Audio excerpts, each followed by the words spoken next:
Ang opisina po niya ay sa Ermita, ngunit yan po ay ginagamit niyang address. Ayan po makikita ninyo. Notary Public 24/7. Ibig niyo sabihin, nandyan at hindi na natutulog yung abogado na yan. Sigurado meron siyang tao dyan na pumipirma. At ginagaya na lamang nung kanyang staff o secretary yung pirma niya. Ganyan po palagi. Kalakaran. Kalakaran, ngunit hindi tama. Sapagkat sa batas po ng notaryo, kailangan nakaharap po yung magnunotaryo sa nagpapanotaryo. Ang pinag-uusapan natin ay problemang kasangkot na po ang kinabukasan ng ating bansa. Sasabihin ba natin interparliamentary courtesy? Nakikinig po ang buong bayan. Tatakpan po ba natin ang dahil sa interparliamentary courtesy? Nakasulat po ba sa bato yun? Absolute po ba yun? Yun po yung aking ikinasasama ng loob eh. Mr. President, may we recognize a distinguished colleague from Tarlac and Pampanga, no other than Senator Rodante Marcoleta, Mr. President. Senator Rodante Marcoleta is recognized.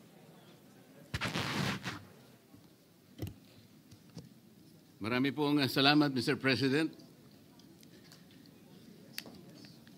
Ako po ay tumatayo ngayon para sa isang usaping pampersonal at pangkalahatang pribilehyo. Ginoong Pangulo, ang gulo-gulo na po natin. Ito pong huling pagdinig sa Blue Ribbon Committee na kung saan ay lumabas po ang isang testigo na nagngangalang Master Sergeant Orly Gutesa. Ako po ay nabansagan na kulang po sa kortesiya. Para sa akin po ay hindi po tama na nagpapasaringan po tayo ng ganun. Iisa po ang ating layunin.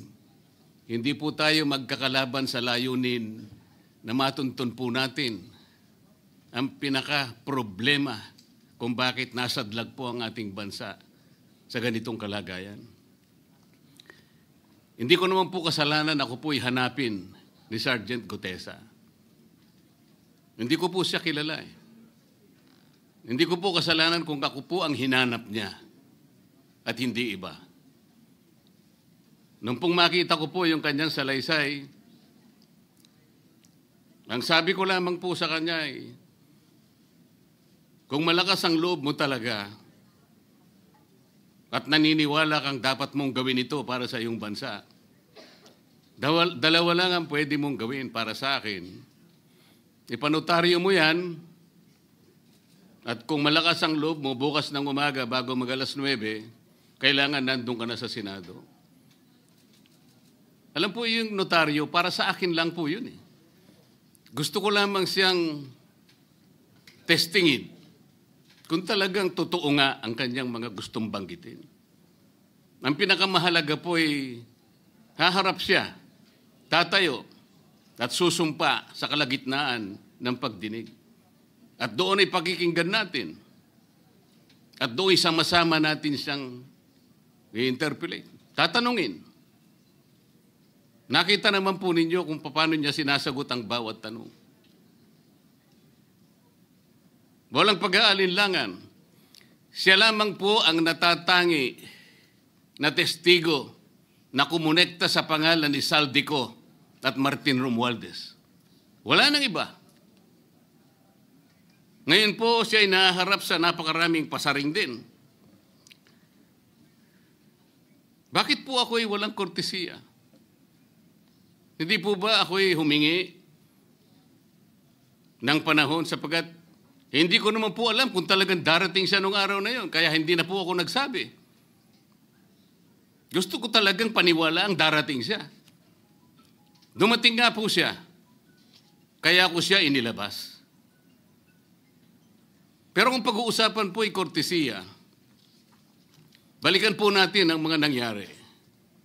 Nung ako po ay chairman pa ng Blue Ribbon Committee, nagkaroon po ng pagdinig. Unang pagdinig ay August 19, 2025. Isang araw bago po nagkaroon ng pagdinig ang Blue Ribbon Committee, ang ating pong kasama, si Senator Lacson, ay nagkaroon po ng posting Sa Twitter po yata ito, hindi po ako sanay dito eh. Babasahin ko po, August 20, 2025. The Senate Blue Ribbon Committee hearing yesterday is akin to the cart going ahead of the horse.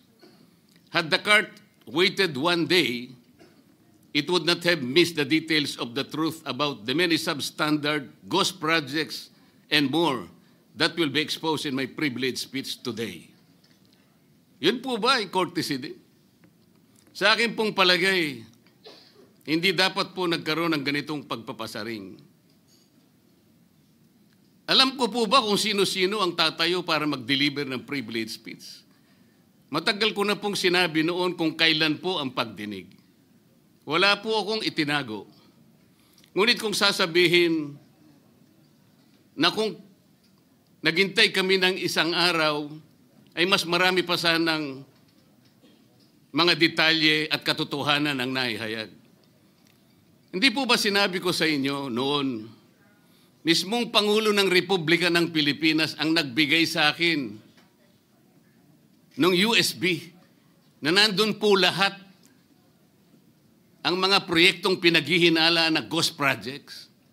Ayaw ko lamang pong ilabas ng isa-isa sapagkat sa aking pagkakaalam noon, Ginoong Pangulo, mali din po yung binigay na mga coordinate sapagkat ang pinagbasihan nila yung MYPS, hindi yung PCMA, na palagi ko pong binabanggit. Sa mga kapatid, kahit na po yung mga binanggit na projects ng ating kasama, salig po sa mga maling coordination eh. At saka konti lang, pinili lang. Nagkataon lang po maganda nga talagang pagkakapresent sapagkat kulang na lang po yung cinematography at saka screenplay. Kung meron pa lang sanang sound effects, baka nandun yun eh. Huwag po sanang ganun magpasaringan tayo. Iisa po ang layunin natin dito eh. Yung matukoy natin kung sino ang merong utak dito. Na ngayon po ay unti-unti na pong naihayag. Sino bang natatakot kay Martin Romualdez? Marami po siguro dito sa kapulungan ito. Pero hindi ako natatakot kay Martin Romualdez.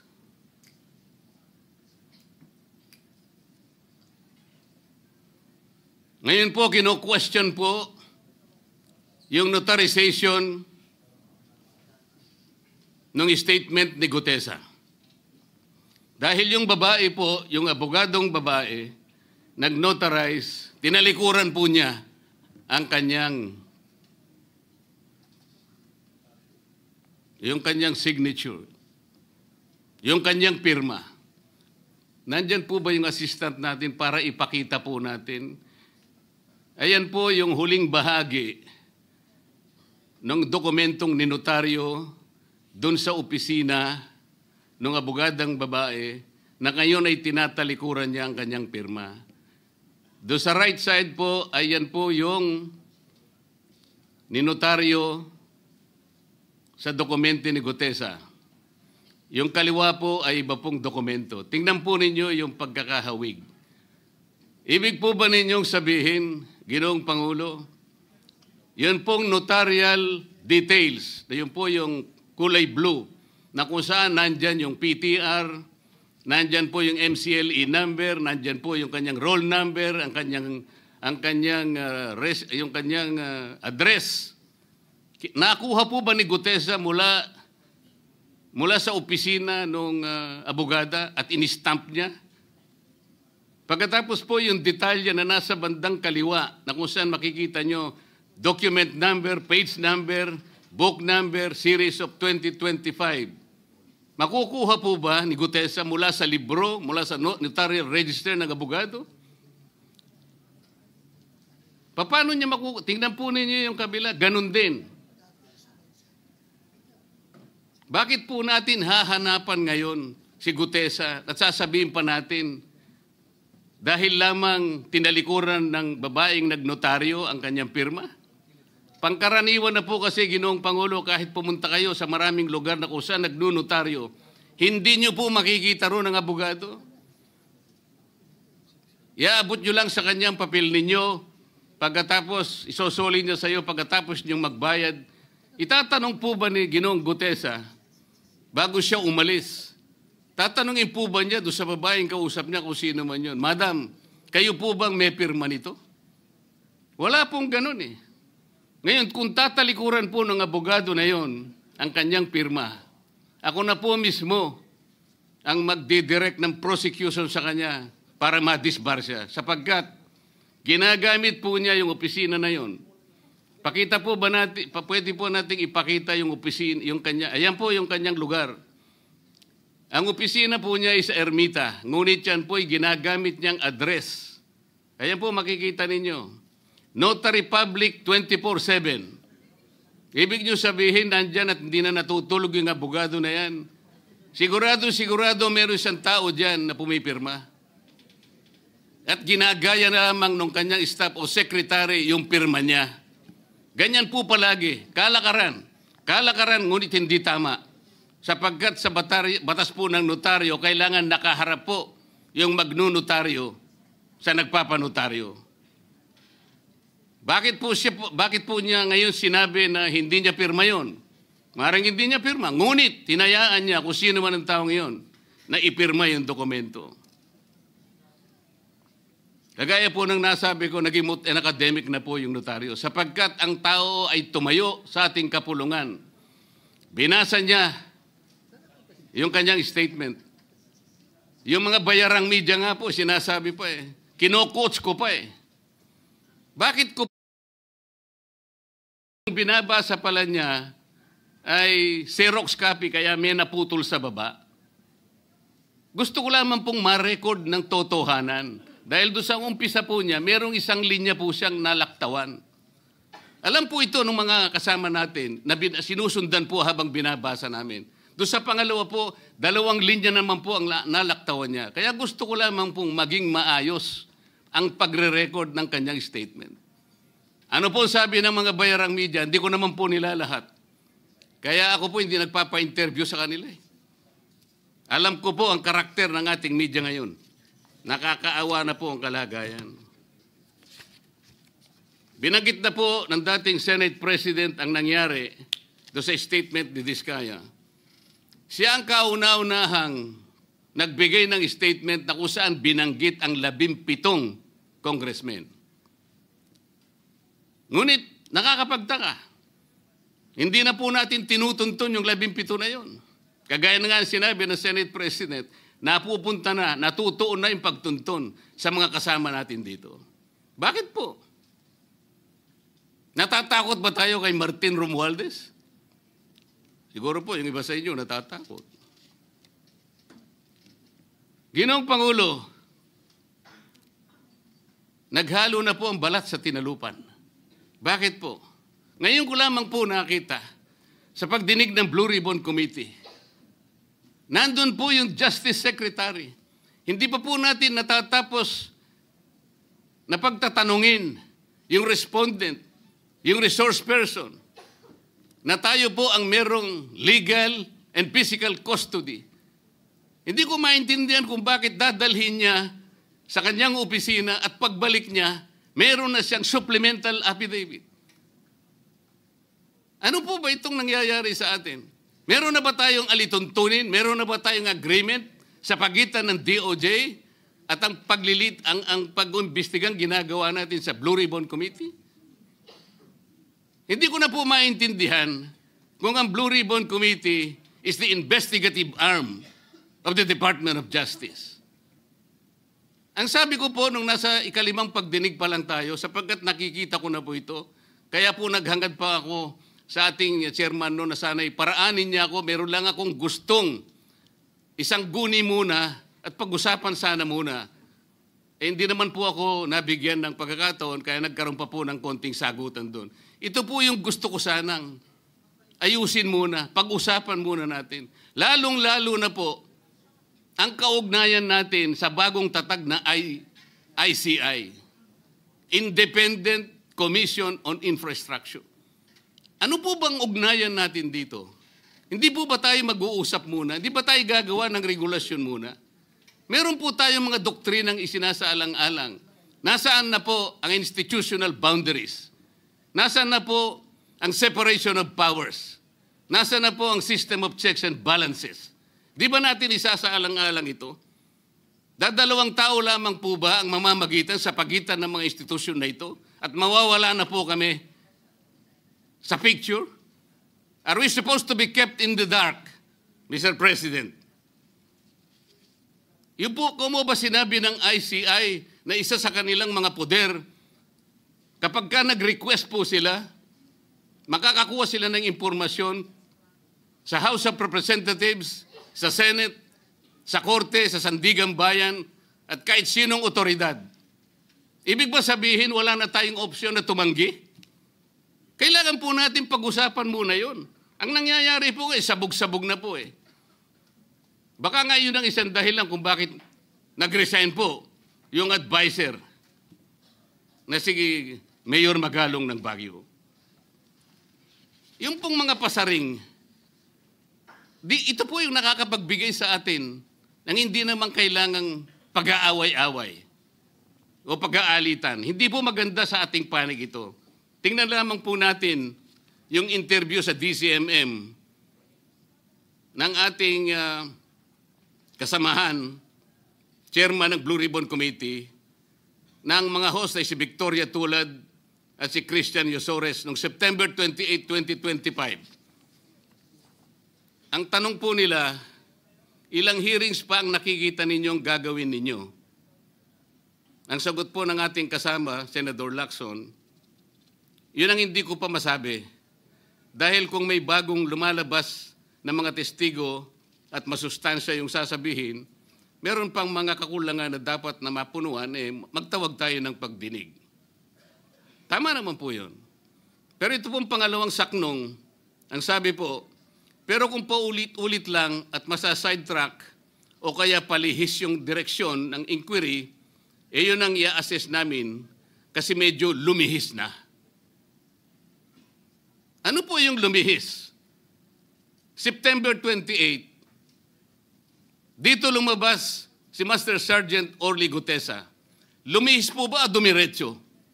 Mula kay Saldico, ikinonekta po niya kay Martin Romualdez. Sa akin palagay, dumiretso po, hindi tayo lumihis eh. Pagkatapos tinanong pa po, do you think po, coach po si Gutesa? At iba pong observation, baka si Senator Rodante Marcoleta dahil parang sinabihan siya nung nagbabasa siya. O nalimutan mo, balikan mo itong paragraph na ito. Naipaliwanag ko na po kung bakit ko lamang siya sinansala at sinabi kong balikan mo sapagkat meron nga po siyang nalalaktawan base po sa sinusundan namin na binabasa niya na dokumento. Ang sagot po ni Senator Lacson, medyo natawa pa nga siya, kayo nang humusga sa lahat ng yan, tayo nag-viral na. Siguro, ang sasabihin ko na lang, yung hula nyo, yun ang hula ko. O hula ko, hula nyo. Parang, your guess is as good as mine.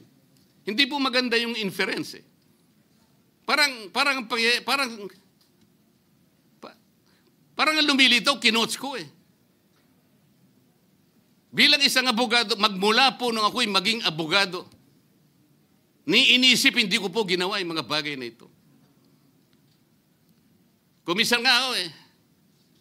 Hindi na abogado, sila pa yung nagsasabi eh. Katulad po ni Saldico, ang sabi ko lang naman po eh, matunog na yung pangalan niya, napakaraming sources na nagsasabi, kumukonekta kay Saldico, pwede ba natin siyang imbitahin?